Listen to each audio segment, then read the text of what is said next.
to give their thoughts on Matariki 2050 and where we will be, I now invite Mary to come and speak. Kia ora.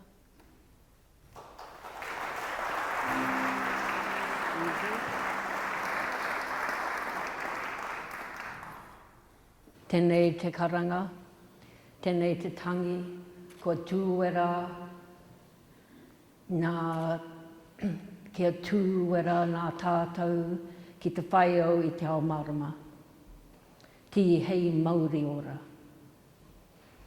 E nā mana, e nā reo, e nā karanga maha o nā hau e whā. Tēnā koutou, tēnā koutou, tēnā koutou katoa. Tēnei te mihi atu ki te whare karakia, tēnā koe. E mihi ana a hau ki te kai karakia, me na kai whakahaere o tēnei hui. He tino miharo te mahi o te ropu. Ka nui te mihi mai oha ki a koutou katoa. Wehi ana a hau i te reka ki a koe Denis. Ki au ko koe te tihi o te maunga, te Rangatiratanga. Kia ora e hoa. Ki au he tino nui tēnei kaupapa ara, te kaupapa o te oranga o nā tangata katoa o tēnei motu. Ka huri noa a hau ki te whare nei, ka kōrero a hau nai nei i te reo Pākehā. Hello. Tim, you'll be wondering why I'm here, not wandering about. Because I saw if I wandered about there, where I was allowed to wander, then I couldn't see you guys. I don't know what you're all doing here, to be fair. You see, the whole thing was that first of all, Neil asked me, which was really kind, but then he said, oh, I don't think many people will come because it's right on the back of Matariki. So we'll just have a few people. And then, of course, we had the weather. We had to get out in a tractor. I'd like you to picture me in the bucket of a tractor being taken over the river. So I thought that with all the weather, there'd be 2.5 people here and we could have a little chat amongst ourselves. But look at you all. It's incredibly heartwarming, actually, because this kaupapa for me is just, oh gosh, Mary, don't cry. I promised myself if I don't cry, then I'm getting a new wheelbarrow. I'm getting a new wheelbarrow from Bunnings, the kind that the tires don't deflate. I'd rather have a ride-on mower, but I'm going to have to be realistic. So, this morning I went to Napier in Central Hawke's Bay. We had all the primary schools, plus Aucklander and Te Tiriti College as well. And the first up was Terrace. And as soon as they started, I cried. Because, oh gosh, Mary, stop. Because it was so beautiful. And I felt that the hopes of our beautiful country ride on the backs of these beautiful young people. And then at the same time, I went to Countdown, and I saw this beautiful woman who works in Countdown, and she has a moko kowai. And we were talking, and she said that that very morning, a woman had come up to her and said, I hate marries, but you're okay because your mother's white. And I wanted to cry again for different reasons. So, disclaimer here, I'm white. I'm white. I grew up in a white, affluent suburb in Auckland, and I went to a white school. I grew up during the 50s and, the 50s, yes, I'm that old, the 50s and 60s. And, you know, we had no social media, and TV was hardly around. I think started TV at 6 in the afternoon and the evening and finished the Goodnight Kiwi, saw us off to bed at about 11 or 10 or something. And that was it. So I had no reason not to believe what I was taught, and that we lived in an egalitarian society, and that in fact New Zealand was the poster child for good race relations in the world. I had no reason not to believe that. So, life went on, and I went to training college, and there I met my first husband, John Henny. And I'm going to say something, and my kids are here, and I don't think I've ever told you this, and I'm so utterly ashamed of what I'm about to say. But darlings, my sweethearts,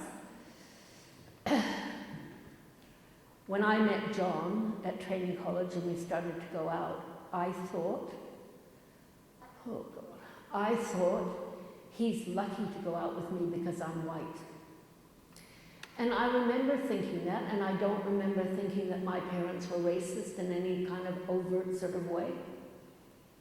But it was there. It seeped into the crevices of our lives. It was just part of who we were and often who we are still. Anyway, John and I went on to have 2 beautiful children. My eldest, who's here now, Sarah and Matthew. And they're the biggest gift, of course, to a marriage that lasted 6 years. But John and I are still friends, and I had no idea what it meant to be the mother of Māori children. Absolutely no idea. And I continued to have no idea until I went to university. I'd done my BA and I started on my MA, and I was feeling pretty darn clever, because I'm not clever. So I felt really, I'd go into the bookshop, you know, the Auckland University bookshop, and you had to write what course you were doing. And I'd write MA. You know, I was sort of just like, oh God. Anyway, I was lucky enough to have, as a lecturer, Professor Ranginui Walker. And I didn't know that this man was going to be a game changer for me, and he would direct me into my hikoi for the rest of my life. So the first term's work came along, and it was for the Tiriti. And so I did a really good job, I thought. And I did a bibliography to die for. Every I was dotted, every T was crossed, everything was in italics, it needed to be in italics. And I sat back and I waited with absolute confidence for the A, if not A+, that I would be receiving.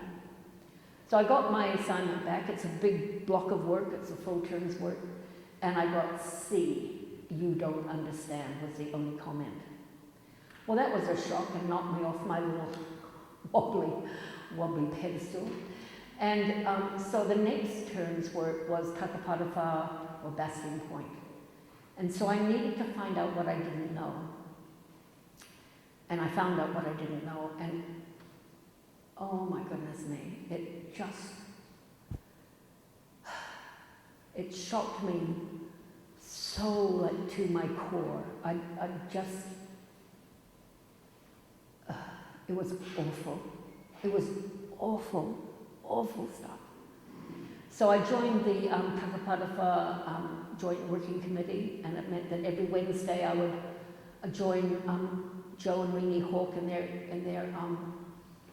kitchen on a Wednesday, and we would plan strategies for getting Ngāti Whātua land back, which led me to occupation, and it led me to jail, but I did get an A+ on the bright side. I'll be forever grateful for Ranginui Walker. He's a powerful man, and he's an intimidating man.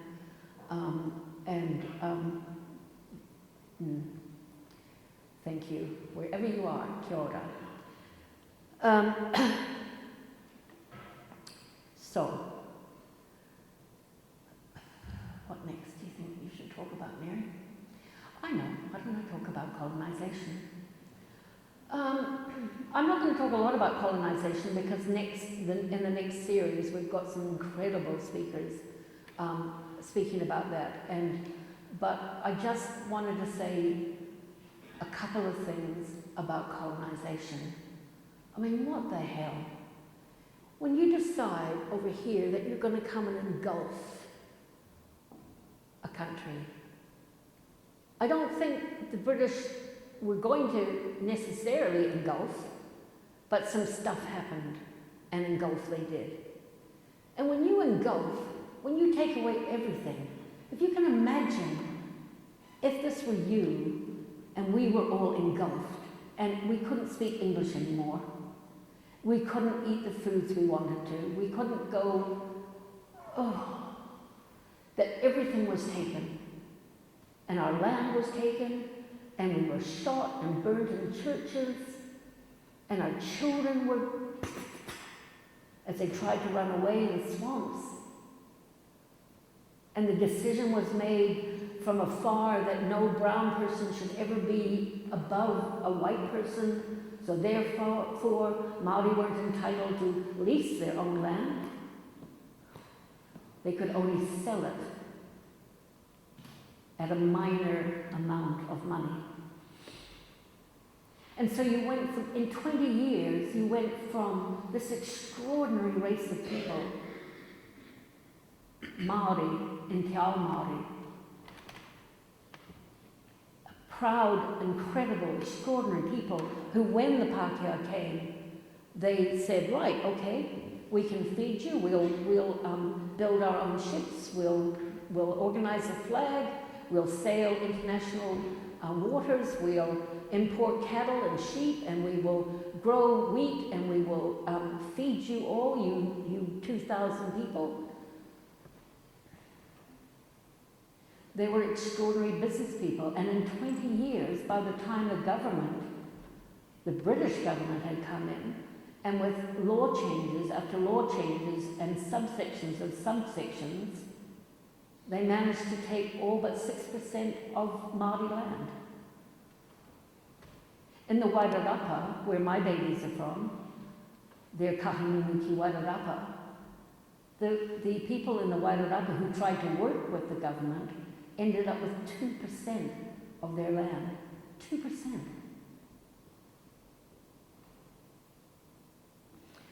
I'm trying to not forget to tell you about this little book. I have a bookshelf full of books, but this book, Kainga, by Paul Tapsell, People, Land and Belonging, I bought at the last one of these, and it's really good, and it's quick, it's easy to read, you don't really want to put it down, and if you haven't done a lot of reading about the treaty and the effects of colonization, have a little look at that. It costs $18. Very good price. So here we are.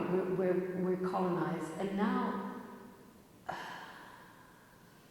I look at my babies, my 7 mokopuna, and I'm 72, so I'll be dead soon, and they won't be.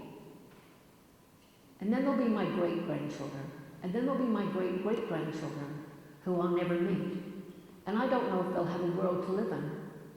In Te Ao Māori, it's about belonging. It's about a relationship with Papatuanuku, Mother Earth. It's not about owning Papatuanuku. It's about belonging. It's about relationships. It's about balance.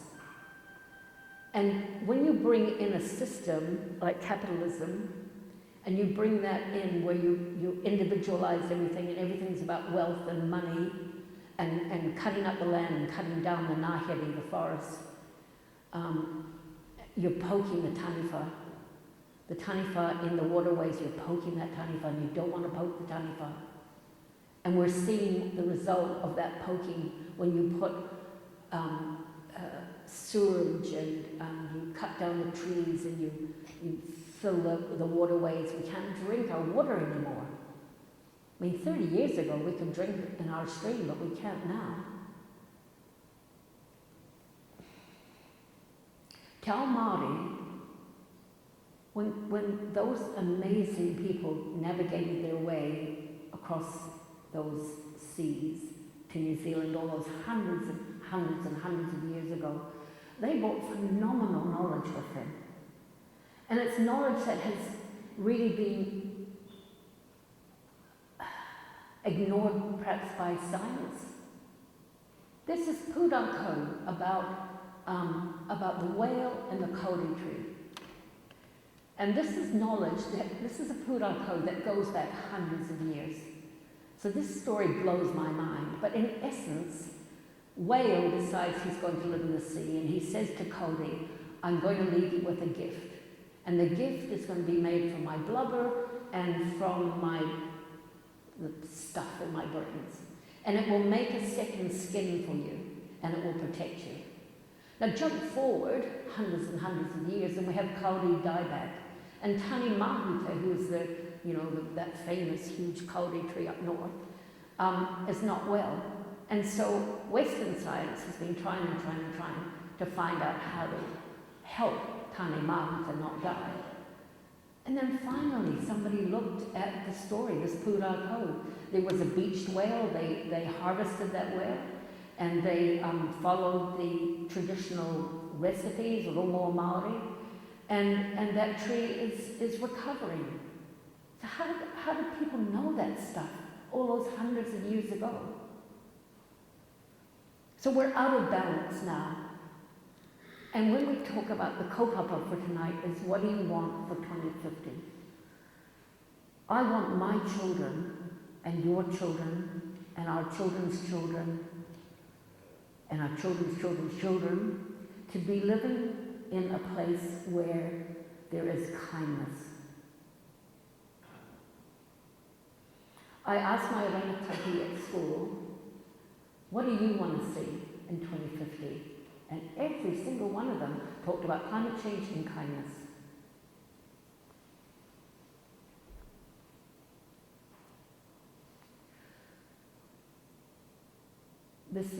This little story from a kid from school kind of broke my heart, going slightly backwards here. But to me, this is what sums up colonization, what I want to get away from. So I'm talking to this beautiful young Māori girl. She's 13 years old. She's tiny. She's got this long, beautiful black hair, big, beautiful eyes. She's just gorgeous. And she's a rascal. So she's come to see me because the teachers want me to talk to her about not being such a rascal. And anyway, we're talking about her whakapapa. And I said to her, tell me all of the things that you like about yourself. And she was amazing. I thought she would say nothing. But she had, rows of things. I finally had to stop her. And then I said, okay, sweetheart, what would you like to change about yourself? And what I wanted her to say was, well, Mary, I don't want to be so mean anymore, and I don't want to bully, and those sort of things I was looking for. But she thought about it for a minute, and she said, if I could change anything, I'd change the color of my skin. I died. I cried. I gave her a hug. I talked about her, that this was her whenua, that she belonged, that I would always live on the taha o te maunga, the side of the mountain. This was her place. And because if you go back up the whakapapa, before colonization, who would she have been? What village would she have lived in with her people? Everybody keeping an eye out for her, tapping her on the shoulder to say, you sweetheart, we want you to be a weaver. And this is how we're going to support you. And that she would have grown up comfortable and strong.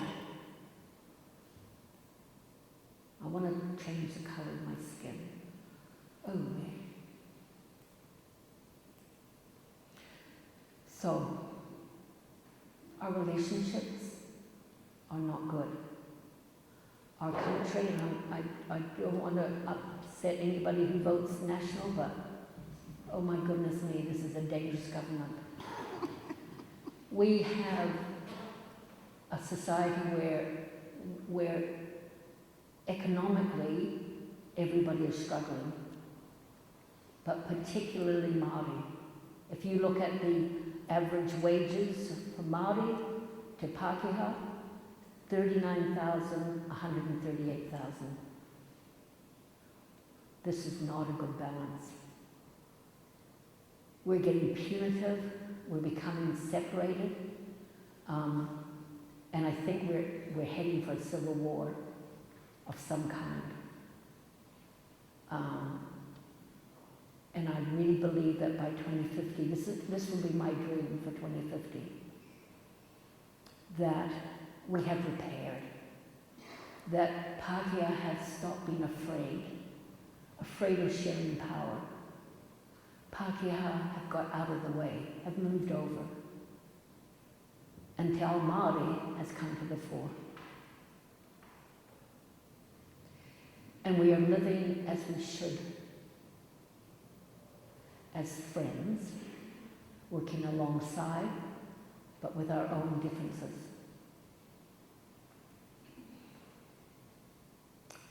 I would imagine in my dreams that Te Pāti Māori and the Green Party are the main parties and they're in coalition. And that Labour and National are the minor parties. And ACT and New Zealand First have gone. I would imagine by then that AI is taking its toll and taking a lot of jobs, and by then we'll have a universal wage. Now, this would be brilliant. Because we've had these years of a governance where we're going back to relationships, not individualist wealth and greed. We're looking in Te Ao Māori about relationships.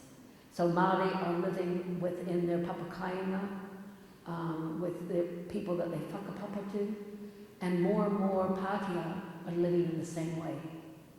It's a good way to live, to care about and be there with your people. And that in our villages, we have vast mara gardens. And so instead of working in a traditional way, I'm going out 9 to 5 and I'm going to get X number of $1,000 in. I've got my universal wage and I'm going to the mara with everybody else in my community. We're going to dig the soil together. We're going to look after Papatuamuku. We're going to sustainably grow. And we're going to have that social connection with each other. We're going to care about each other. And that my kids are going to be happy, and your kids are going to be happy. And it will be a much kinder world. Is there anything else I dreamt of? This topic is so important to me. I've become obsessive, I think. It's almost got to, at school when kids come to see me, it's almost got to the point, and I think if it does get to this point, I need to retire. It's almost got to the point where I imagine a boy coming in, he's got a sore toe, and he goes, Mary, I've got a sore toe, and I can't go to phys ed or PE. Can I stay in your room? And I go, sit down, son. And they tell you about that sore toe and how the trauma of colonization has brought this about for you. I'm very close to that. In fact, what I said is harden up and go back to class. I actually didn't say that. I gave him a blanket and some food and he sat down. But I think that's all I want to say, really, except that we have to do something. We're traveling in the wrong direction. We have to move over. We have to share power. It's not scary. Te Ao Māori is, it's what we need. So, kia maia, kia tū maia, kia tū matara, kia kaha tū tonu. Kia ora.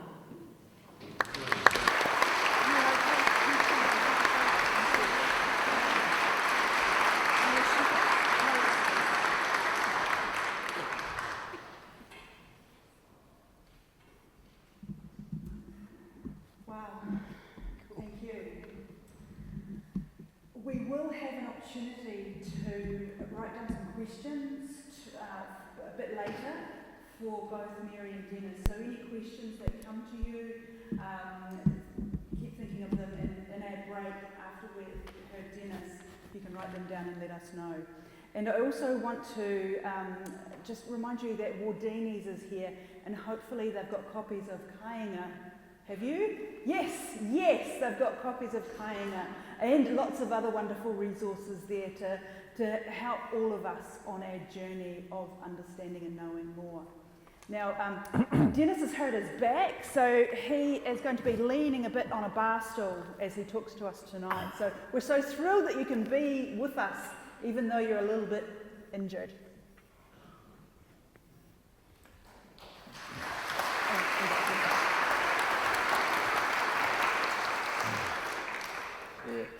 Kia ora tātou te whare. It's true. I went to the doctor. He said, "What's the matter?" I said, "It's my back." He said, "I'm sorry to tell you, Mr. O'Reilly, it's your front."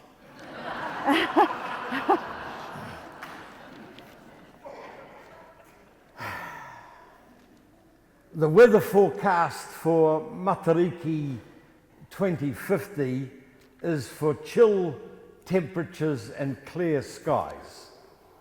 We predict that the sun will rise at 7:25 a.m. and that if you are already up and looking to the east, you'll see the whānau of Matariki.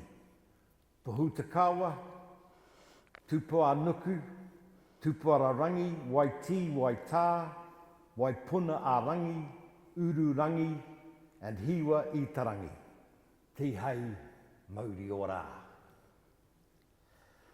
The convention of good manners in this land, Aotearoa, New Zealand, is to introduce oneself in the format of sharing whakapapa, of identifying locus, one's current place of standing, and the connection between self and others.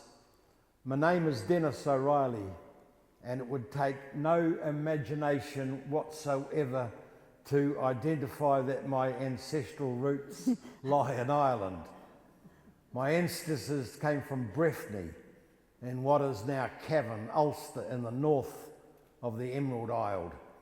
Our ancestral river is the Lagan. Mind you, these days I'm more worried about what's going on in the Tūtaikuri. Tūtaikuri Riri, Tūtaikuri Pai. Back to Ireland. The Ulster Plantation was one cause of the 1641 Irish Rebellion. After the Irish Catholics were defeated in the Cromwellian conquest of 1652, most remaining Catholic-owned land was confiscated. My ancestors followed the exodus from north to south, settling in County Kerry.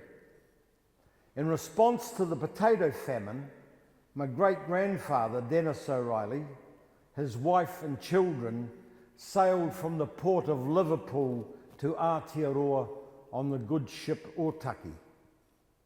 After arriving in Littleton in 1876, our whānau eventually settled on seemingly unoccupied land allocated to them by the Crown at the foot of the cloud-piercing Maunga Aoraki. They established a farmlet which now sits on the banks of the man-made lake Opuha. It was not until I read Buddy Mikairi's book about the charismatic prophet Hipa Te Maiharoa from Arowhenua, who in the 1870s maintained that the so-called Mackenzie country had never been sold, that I learned of my people's naive role in the alienation of Māori land and contribution to settler colonisation. We were innocently repeating what the English had done to our own ancestors. The complexities of history. Should I be consumed by perpetual guilt? After all, I am Catholic. Let me pause. In his book, Birds Without Wings, Louis de Bernis asks, where does it all begin? History has no beginnings, for everything that happens becomes the cause or pretext for what occurs afterwards. And this chain of cause and pretext stretches back to the Paleolithic age, when the first Cain of one tribe murdered the first Abel of another. All war is fratricide, and there is therefore an infinite chain of blame that winds its circuitous route back and forth across the path and under the feet of every people and every nation, so that a people who are the victims of one time become the victimizers a generation later, and newly liberated nations resort immediately to the means of their former oppressors. The triple contagions of nationalism, utopianism, and religious absolutism effervesce together into an acid that corrodes the moral metal of a race, and it shamelessly and even proudly performs deeds that would seem vile if it were done by any other. Let's put guilt aside and figure out how we get things right and keep them that way. Even as we meet here tonight, there are terrible, vile deeds occurring in Gaza and in the Ukraine. We surely live in a VUCA world, volatile, uncertain, complex, ambiguous. There's war in Europe, in the Middle East, in Africa. Having a Kippenberger in the room tonight reminds us of World War II and Monte Cassino. Our kaumātua from Waimarama, Matua Bo Gillies, last surviving member of the 28th Maori Battalion, who himself was in action at Monte Cassino, reminds us that war is a wasteful, futile endeavour. War takes many forms. It includes culture war, that intentionally adversarial and divisive conflict intended to provoke political polarisation. That's the war that we are experiencing in Aotearoa right now. There are angry provocateurs who, through various media, assail what they call wokeness. Apparently, being Māori and speaking te reo Māori is woke. As an example, one perpetually agitated commentator, broadcaster Mike Hosking, complains about the Maoriisation of New Zealand. Pardon? The Maoriisation of New Zealand? Mike is a graduate of Linwood High School, Christchurch, Canterbury, New Zealand. Clearly, the roots of the nomenclature of his alma mater made a great impact on Mike's psyche. Linwood is a small village in Lincolnshire, England. The origins as a settlement can be traced back to the time of the Roman occupation of the area. To prevent local tribespeople from cloaking themselves in the shadows of the trees and launching counterattacks, the Roman forces proceeded to cut down an area of forest and denude it of indigenous life. Mike may simply be wanting to be true to his educational roots, at some deep psychological level perhaps, he would feel more comfortable if Aotearoa were geographically anchored closer to the British Isles, even to Zealand, rather than in the Pacific Ocean to Whanganui-a-Kiwa and Māori land, as it were.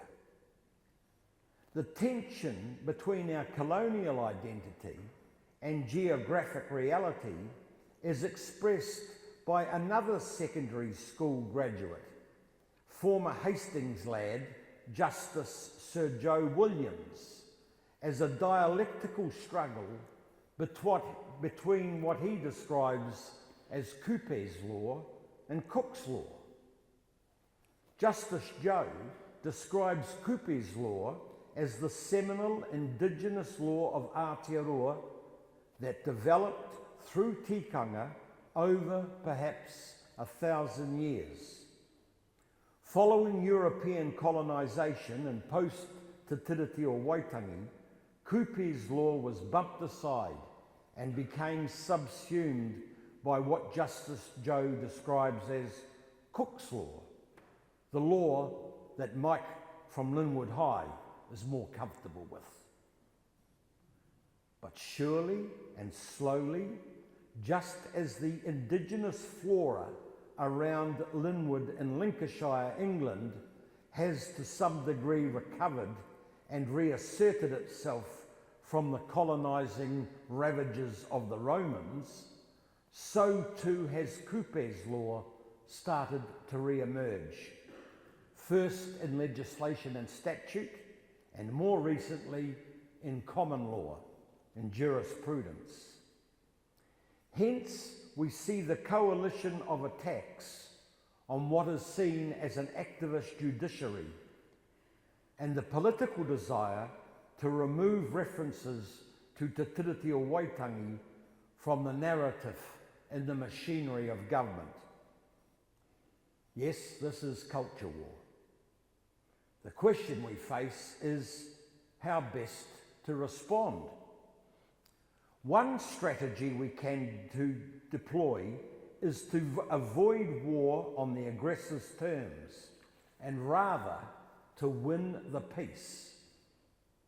We can do that by sheltering under the protective cloak of Te Tiriti o Waitangi and utilising those powerful indigenous philosophies that help unite us, that bind us together. Te aroha, me te whakapono, me te rangi Māori e, tātou, tātou e. That's what we're doing tonight. So putting settler guilt aside, do I, Denis O'Reilly, a descendant of Irish immigrants, have a right to stand in Aotearoa, New Zealand? Many of us will be familiar with Kerry Hume's magical realism novel, The Bone People. I have often heard my wife Tapi Tariha say when we are travelling through an area, "Oh, we have bones here." In saying this, Tapi is referring to an ancestral connectivity and the notion that once your ancestors' bones are in the soil, are returned to Papatuanuku, then they, and thus you, are now part of the whenua. My bones are in Te Waipanamu, in Fairley, in Te Umukaha, Temuka, in Timaru. That's the magical realist dimension, the metaphysical, the wairua of my belonging. I can stand, but can I stand upright? Can I stand proud? The poet Alan Kernell said, "Not I, some child born in a marvellous year will learn the trick of standing upright here." All right, for the students of poetry, Kernell was talking about a moa in a museum, but you get the drift. Glenn Colquhoun subtly changed the sense to the art of walking upright here. That is the need to move forward with respecting the indigenous culture of Aotearoa New Zealand, as well as the exotic culture of one's ancestors. For those who have both Indigenous and exotic bloodlines, I heard John Baxter, the son of James K. Baxter and Jackie Sturm, on Radio New Zealand the other day, referring to e rua portai, the two hats, that there are two worlds with differing realities, and one needs to know when to wear which hat. That may be an uncomfortable concept for some New Zealanders. It surely is for David Seymour, for instance. David complains that Te Tiriti has racialised government policies. He says that we equally share human rights, which should be universal. I agree. Would it be that they were respected? But indigeneity and race are not the same thing. My children's tupuna Tariha Tamuananui pointed this out in his maiden speech in the third session of New Zealand's fourth Parliament in September 1868. This was the seminal parliamentary speech by a Māori. Tariha commenced by stating that the power of good was stronger than the power of evil, and that we should focus on doing that which is good. This is the fundamental precept of whānau ora. Tariha went on to say that Māori and European were similar but not the same. That's a diversity statement. Oh, and he said, when problems arise, let both Māori and other New Zealanders look at it and find a common solution. That's co-governance. Two hats, similar but not the same, Indigenous and exotic. How do we fuse rather than confuse? Tā iwi Eddie Jury gave us a way of thinking in 1989 when, as chair of the Waitangi Tribunal, he spoke of tangata whenua and tangata tiriti.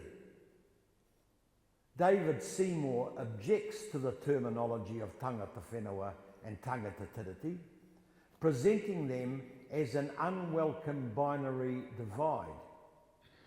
On the contrary, I believe that these concepts provide us with a basis to unite. I might as well piss against the wind at Homewana. David Seymour, David, listen less.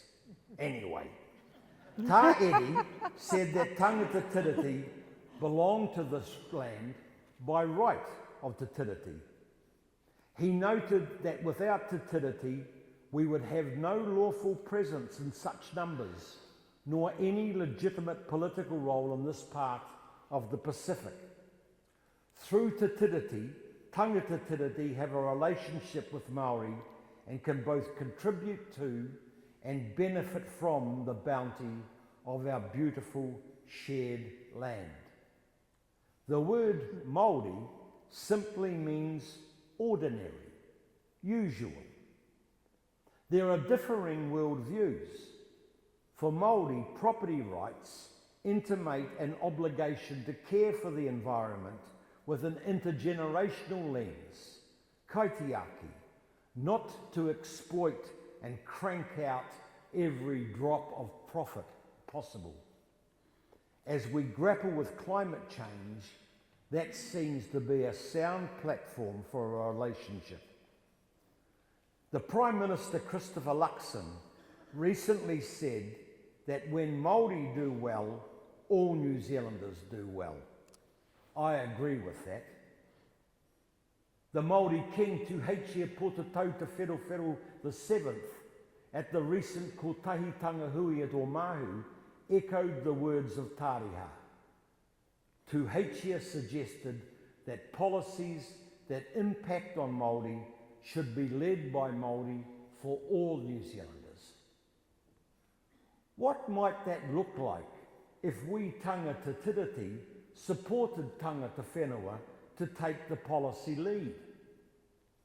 I'll refer to Tā Eri Jury again, using words recently written after that kotahi tangahui at Omahu. A Māori-led solution would mean that our people will be healthy and well, our people will be grounded in Te Ao Māori, our people will be part of whānau who are linked to marae, hapu and iwi, hapori and kaupapa Māori, and are innovative and aspirational. Our people will live in environments where waters are safe to drink, lands are fertile and productive, where the air in the sky is safe to breathe, and the built environment is an extension of our kaupapa. Importantly, our people will have leaders who are connected and united in a common purpose. Imagine these realities being these outcomes being the reality enjoyed by every child in Aotearoa, New Zealand, at dawn on the day we call Matariki 2015.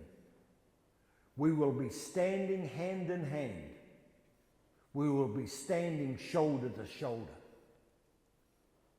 Winning the peace won't come easily or without hard effort.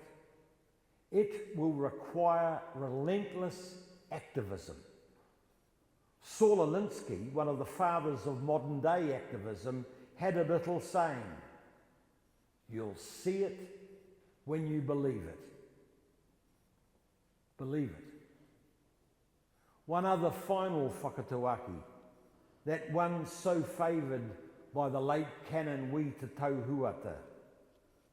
E hara taku toa e tō takatini, engari he tō takatini. My success is not mine alone, but comes from the strength of the many. We're going to need mates in this endeavour. Start today. Turn to the person sitting next to you and say to them, "Manawatia a Matariki." Manawatia ma Matariki. Chair. Let me finish with an appropriate excerpt from a poem by way of my waiata, pertinent for its astral reference, pertinence for its reference to Kiriopa, who lies buried at Waiohiki, pertinent because Mother Mary O'Birr served at Pakipaki and Miani, pertinent because it should lift your spirits on this wet winter's evening. This is from a letter to Eugene O'Sullivan by James K. Baxter. Thus, Eugene, man, I do repent my sins, but not my temperament.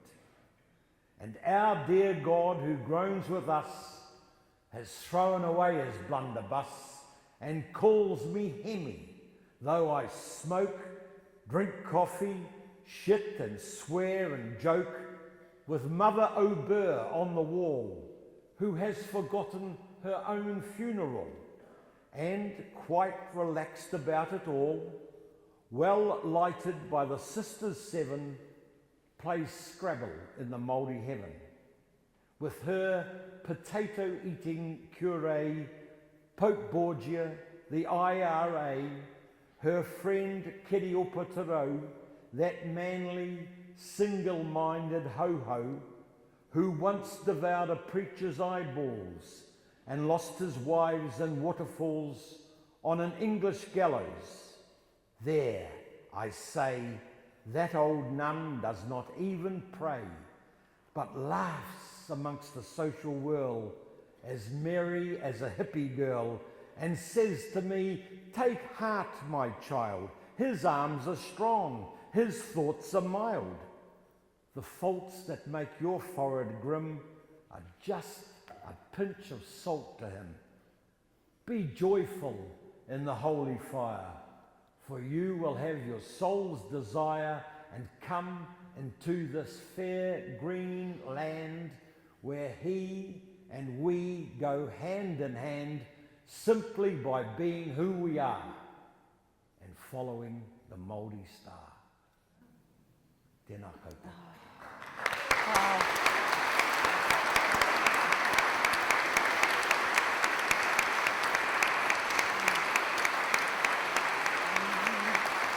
Thank you.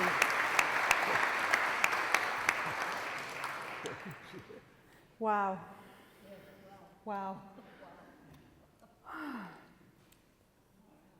We're now going to take some time for you to converse with your neighbour, with the person sitting beside you or somebody near, about what has struck you so far this evening by what both Mary and Denis have said.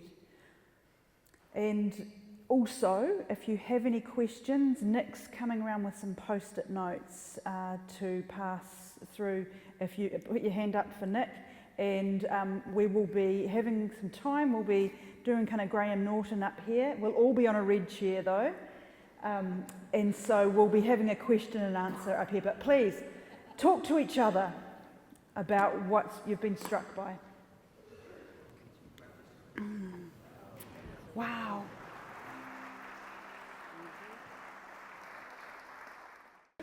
How can a document signed in 1840 be relevant today? Magna Carta.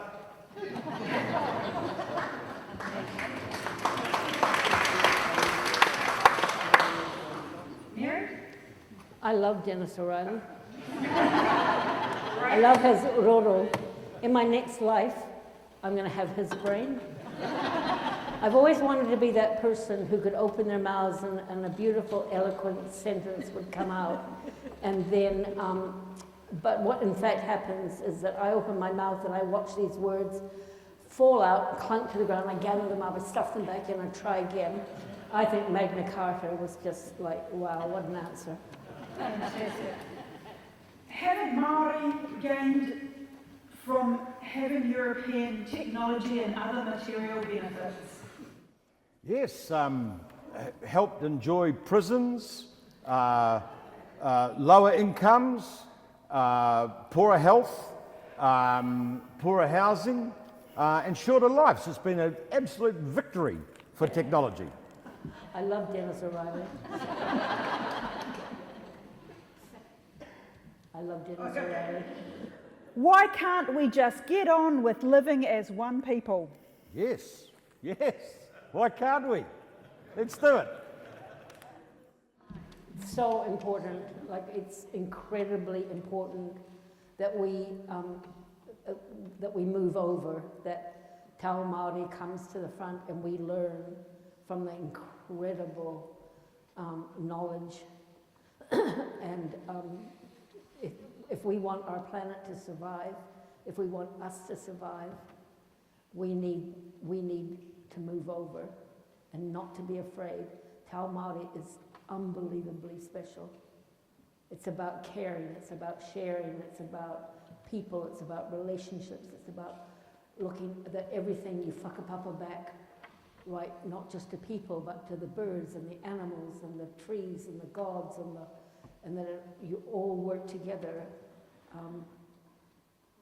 It's phenomenal, and if we don't do something about it, like Dennis was saying, we have to be active, we have to be alert, and we have to stand up, and if we can't get on together, if everybody needs to really understand the trauma of colonization.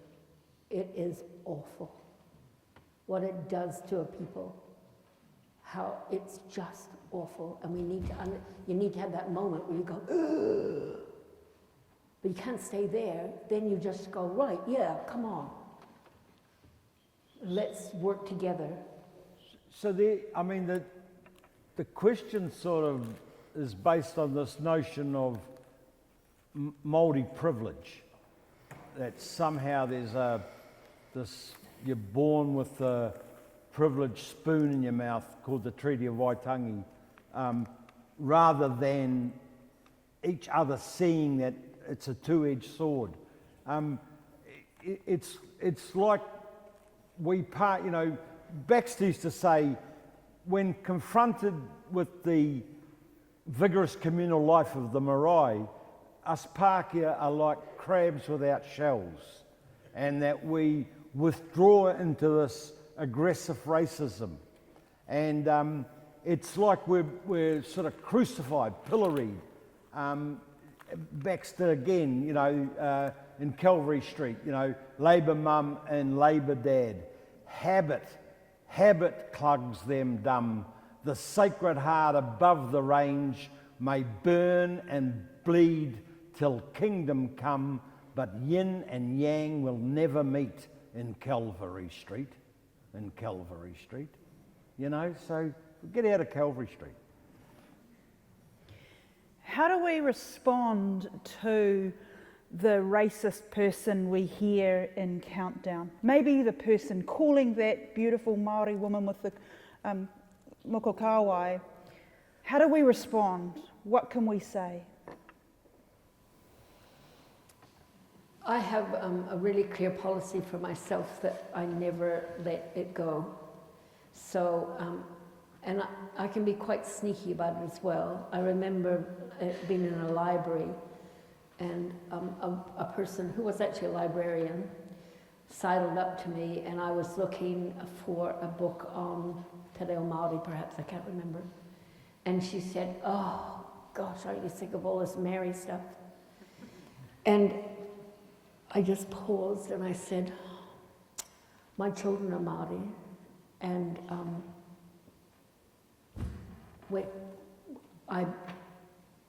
I find it so difficult when people judge my beautiful children by the colour of their skin." And so, I just didn't really, I do it quietly, but I hope it has some kind of impact. I wish I was, there's a woman called Crystal Pekapo, who I have seated up there, and her father was Ngāti Pekapo, staunch mongrel mob, and I love Ngāti. And Crystal's a mongrel mob kid. She is phenomenal. And she can just take with grace and her superb intelligence and her wisdom at the age of 40-ish, and just say things that gentle the sea and bring frightened white people towards her. It's such a gift.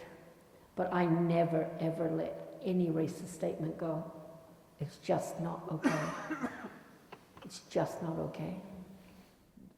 The response could also be one of kindness and love. And, you must have been hurt at some time by a Māori person. What happened? What's that dark hurt thing in your heart? You know what I mean? If you spin it around, I don't think it's any much use getting into an angry shouting match or to be outraged by it. It stems from ignorance, doesn't it? Hate stems from ignorance and fear. So respond kindly, I reckon.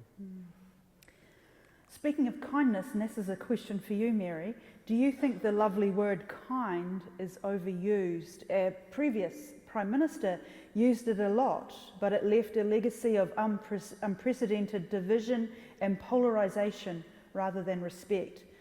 Heart, love you, kiss, kiss. That's also added to this question. I love Jacinda Ardern. I love her with all my heart. Before she was Prime Minister, I watched her on telly. She was in a school in Tawamutu, I think, in a primary school. And that ahua that she has, just that, for me, just so real and so kind. And when we went through COVID and she said, of course, the Easter Bunny and who was the other one, the Tooth Fairy, were essential workers. And just all of that, for me, Te tihi o te maunga, the top of the mountain, is kindness. Kindness brings me to my knees. Kindness makes me cry. If I see an ad on the TV that has some kindness in it, I'll cry. I mean, I'm hopeless, really. I should stop crying. But I think it's because I'm old. But kindness, I just can't.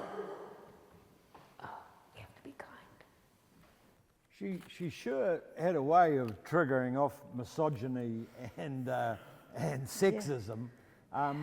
I do think the thing that she'll be remembered for, however, is making Matariki a public holiday.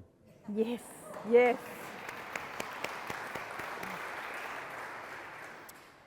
Has the treaty settlement process not settled things enough for Māori? Well, has it not settled it for Pākehā? I mean, it's hardly been generous, has it? And some of the treaty settlements have been outrageous.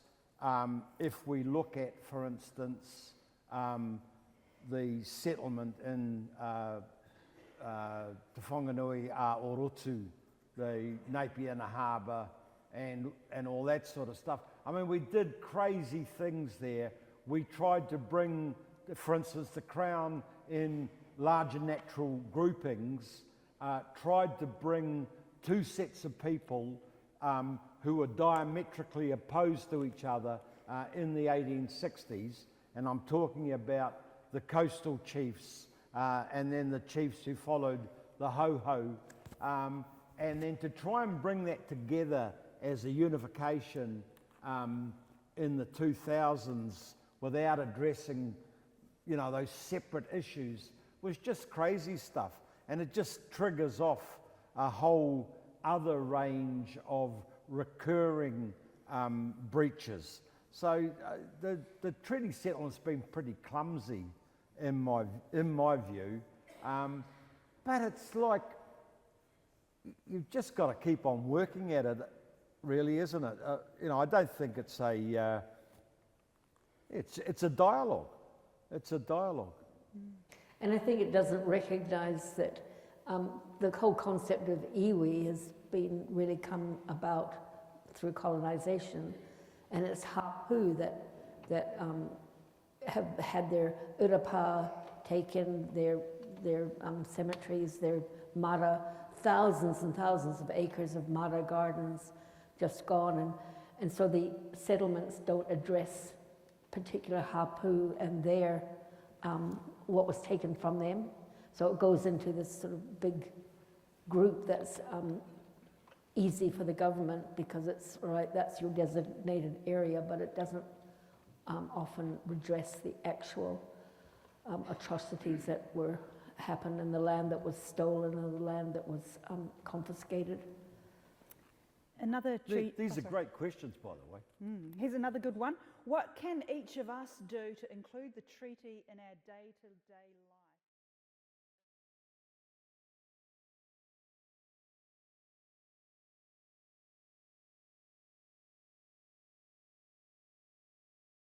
Try and be a good person, I reckon.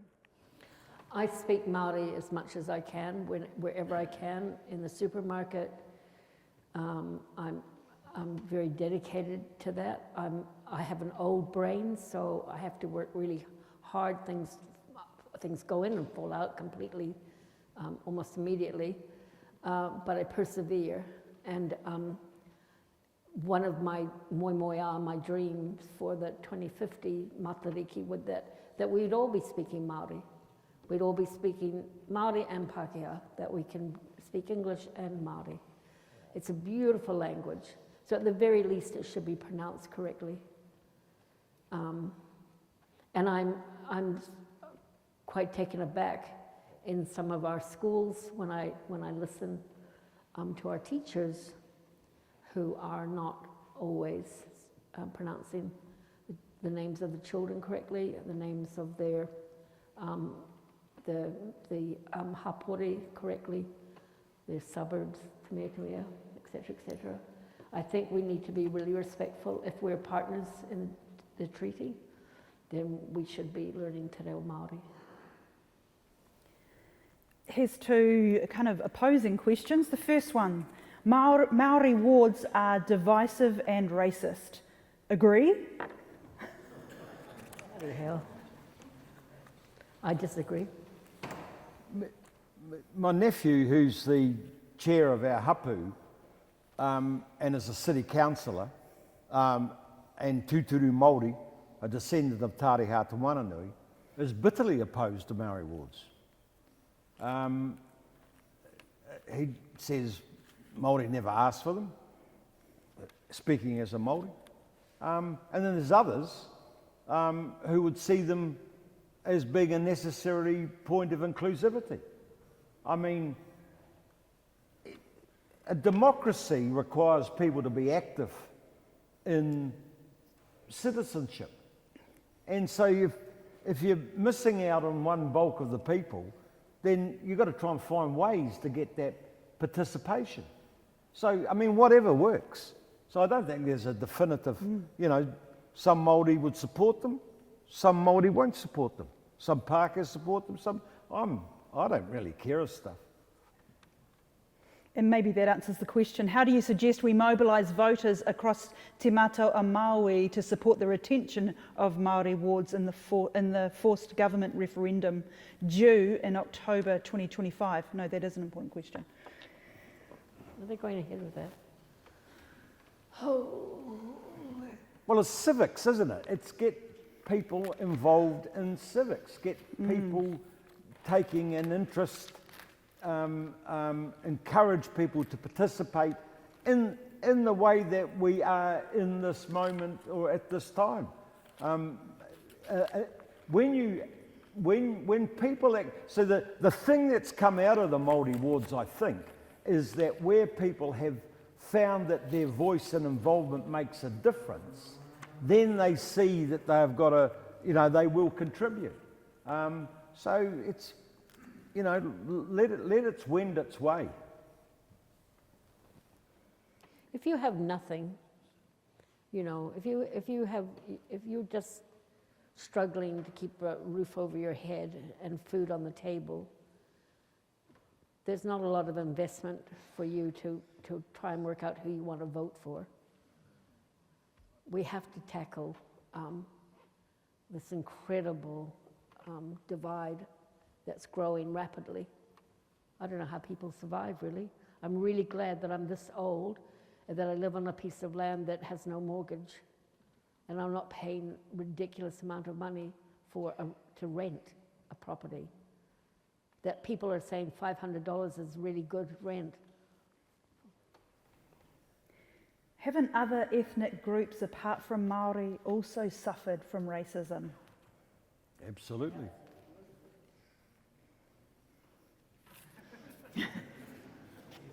And I guess the unsaid second question there is, why are Māori different? Why does that matter? Tangata here? whenua. Tangata whenua. They were here hundreds and hundreds of years before us. Well, yeah, it's that whole it's that whole issue of indigeneity. You know, I got so pissed off when I heard Was it Seymour? No, it wasn't Seymour. it was Rauti Waititi. You know, talking about the other day, talking about a Pākehā, but you'll take your Pākehā budget, and I'm going, hold on, half the cabinet are Māori. It's not. What do you mean, Pākehā budget? So the moment you get into that binary sort of divide and calling this thing, you know, it's a, you know, there are Māori in that, but in that, you know, Māori in that cabinet who have made that decision.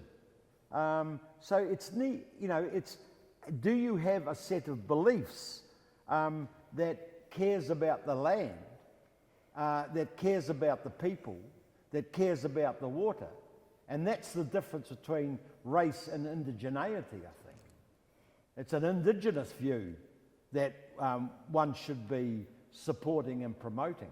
And that's the difference. I bring with me, my wife Tapi Tariha is a full-blooded Māori. The elders of the hapu say that I've stuffed up about 700 years of good breeding by marrying her and bringing my Irish Catholic thing to the party. But, somehow or other, we build upon each other. We are a composite race. It was Matt Rata who, in his brilliant wisdom in his white paper, said that if you've got one drop of Māori blood in you, you can call yourself Māori. This is different, for instance, is what's happened in Canada, where you have to come down a patrilineal line. And so the Treaty Indian basis gets shrinks and shrinks. And so, even Keith Holyoake, for goodness, Kiwi Keith, he said the racial problems of Aotearoa will be solved by misogyny. He said it will be solved in the bedrooms of the nation. How does a Pākehā get to visit a marae? Go, I suppose. Go. If you decide to do some study, and you do it through the Wānanga, which is a really good place to study, as part of your study you'll go on to marae, and you'll have a noho marae, and you'll stay over, and it's wonderful, especially if you're old, because you're not allowed to lift a finger. I tried to go to the kitchen, no. E noho. And they bring me food. After the cyclone, after Gabrielle, the bridge at Waiheke got knocked out, and I was quite pleased to see that, because what it turned Waiheke into was a cul-de-sac rather than this road with all sorts of people going through. Anyway, that didn't really suit everyone's point of view, and so we were to have a meeting about it at the marae. Doug Lang, you can take this as a fact, you'll always find at least one mistake in a Doug Lang story in the newspaper. So Doug Lang put it that the meeting was going to be at 4:30 p.m. or whatever it was, about an hour earlier than it should have been. And so outside Hauta Ananui, the meeting house at Waiheke, was this big body of Pākehā. And it was a cold day, and they were, and so they came up near the front of the marae, and our darling Kaikaranga came out and said, "Get down the bottom down there. Have you ever been called up here?" And I thought, oh my goodness gracious me, this is going to go real bad. So I wandered down with them, and anyway, I was trying to explain what the process was going to be, and that she really wasn't all that angry, and she was just trying to do things in a respectful way. And this old fella said to me, he said, "Why has everything changed?" He said, "I feel brittle." And I thought, I get that. Like, we've just come through the cyclone, but all of these things have changed. Names, you're wanting to change the name of this back from, Perfume Point, where we used to put our sewerage out. Perfume Point, back to Te Karaka, for instance. Why is everything changing? And that's brittle, I understand, because many kaumātua feel brittle about the place names of their history having been changed without their permission or their support. When we got into the meeting house and dialogue started up, and people were giving reasoned and reasonable answers to each other, and an exchange was happening, and then we had a cup of tea and whatever. The whole dynamic changed, and so it's that Jimmy Baxter thing I spoke to you about before of when we Pākehā are confronted by that vigorous communal life, we tend to retreat. And I think the more Pākehā or more tangata tiriti, because there's a much wider, you go and have a look at the latest census statistics, and the demographic of New Zealand is changing rapidly. And so that whole notion of tangata whenua and tangata tiriti, that is that encompassing body of us, whether we be Indian, African, North American, European or whatever, as a body of non-Indigenous people. We are who we are. I hate being described as being non-Māori. I'm tūturu Pākehā, I'm tangata tiriti. I'm not a non, I am an am. I don't know, went off somewhere. How do you respond when somebody says, I wasn't asked if I wanted Māori name changes to all of the government departments and all of the streets and all of the suburbs? How do you respond to that? I think for some people, for Māori, like when Oranga Tamariki was named, I think that was quite challenging for Māori, what... Well, Nida Glavich says, she completely, Dame Nida Glavich says, don't call it Oranga Tamariki, that's an abuse of Te Reo Māori, don't, and Shane Jones, I don't agree with him on many things, but he's of the same view. Don't just go and call it a Māori name and then be bloody useless, Yeah.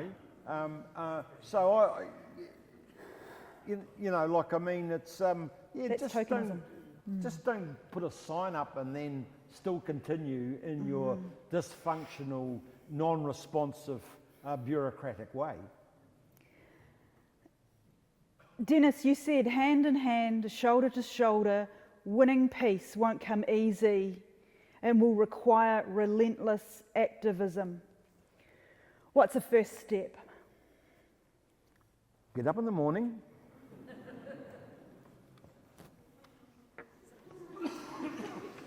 Oh, that's it? I think you Every day. yeah.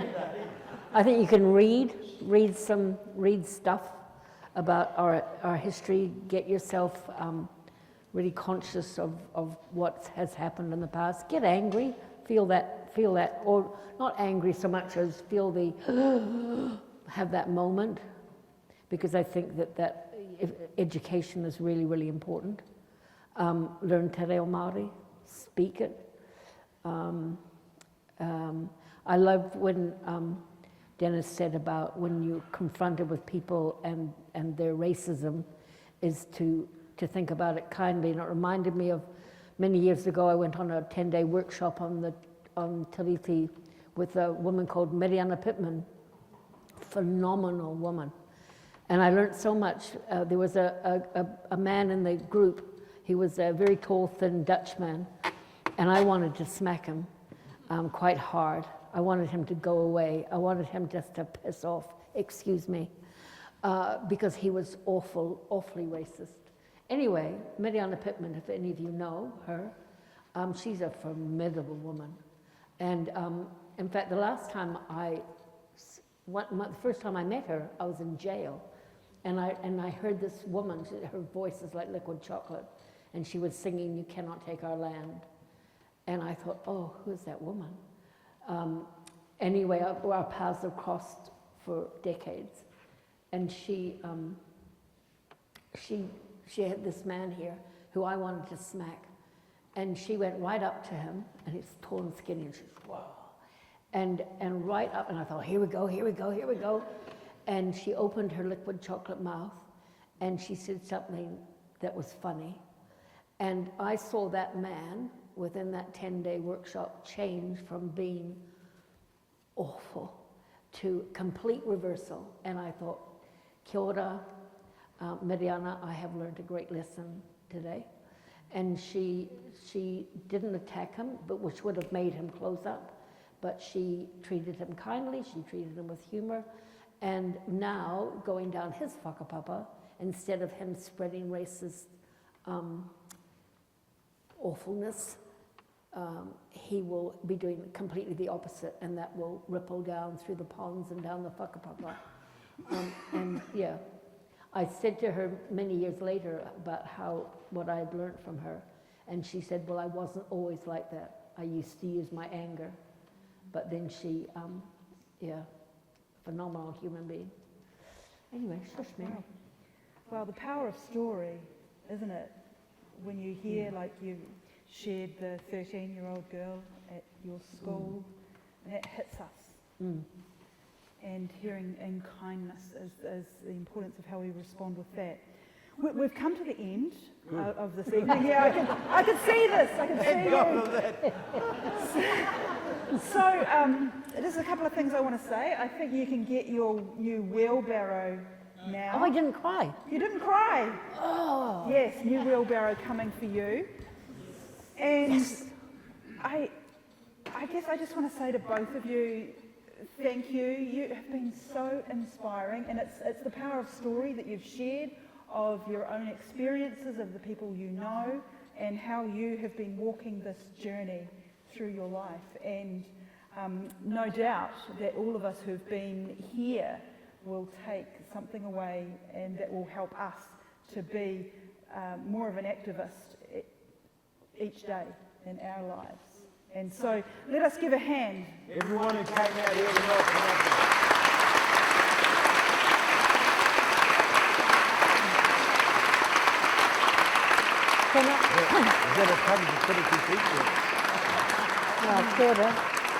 Can I just say to Jill, and how did Nick put it in the last, was it a ragtag bunch of misfits? Yeah. The people who have organized this. And that's Neil and Laura and Jill and who else? And Nick. Marilyn and Roy and Annie. Goodness me. Yeah. What an amazing, what you've done to spread information, and to the amount of effort that you put in. Neil's a very dear friend and should get an award for Volunteer of the Year, because he just volunteers. It's his whole life, is volunteering and making a difference. So I think in Matariki we should be all down there on the beaches with our fires. Thank you, Neil. But honestly, what the mahi that you're doing and the spreading, and then for every one of you, if you go and do your own research, come to your own conclusions, and talk to other people, so that we can aim for being inclusive, being kind, and having a world that we will be proud for our babies to grow up in. Anua tia Matariki. Aye.